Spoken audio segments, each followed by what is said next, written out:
জানেন যে কুষ্টিয়াতে এখন পর্যন্ত আল্লাহর রহমতে আলহামদুলিল্লাহ বন্যা পরিস্থিতি স্বাভাবিক আছে, কিন্তু টানা বেশ কিছু দিনের বৃষ্টিতে দিনমজুর যারা আছে, যারা সকালে কাজে বের হয় সন্ধ্যায় চলে আসে, তাদের আসলে কাজটা পুরো থেমে গেছে। তো তাদের কথা চিন্তা করে আমাদের এই উদ্যোগ।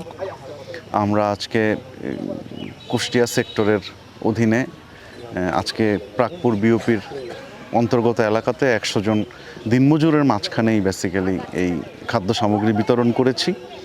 এই কার্যক্রম পুরো বর্ষার মৌসুমেই আমরা কন্টিনিউ করব। সামনে যদি বন্যার পরিস্থিতি আর অবনতি হয়, সেখানে আরও এক্সটেন্সিভলি আমরা এই কার্যক্রম চালাবো আর কি। এটা জাস্ট শুধুমাত্র সীমান্তের যারা দিনমজুর আছে তাদের কথা চিন্তা করে, সীমান্ত রক্ষার পাশাপাশি, চোরাচালান প্রতিরোধের পাশাপাশি আমরা সবসময় চেষ্টা করি সীমান্তের মানুষের পাশে দাঁড়ানোর জন্য।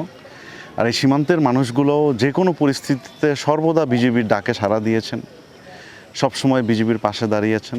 তো সেই তাদের দায়িত্ববোধ, আমাদের দায়িত্ববোধ, দুইটা মিলেমিশে একসাথে আসলে আমাদের সকল প্রকার কার্যক্রম আমরা চালানোর চেষ্টা করি।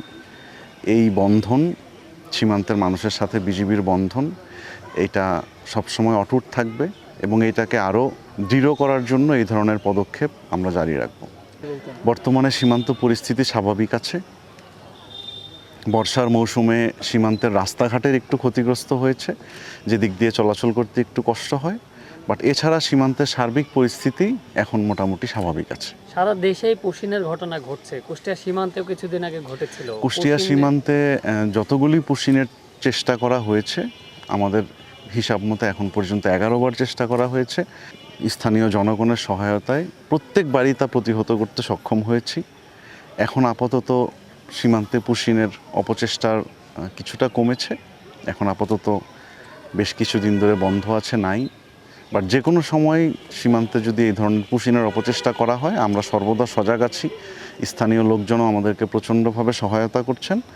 আশা করি কোনোভাবেই পুশিনের চেষ্টা আমাদের এই দিক দিয়ে আমরা সবসময় ব্যর্থ করে দেব আর কি।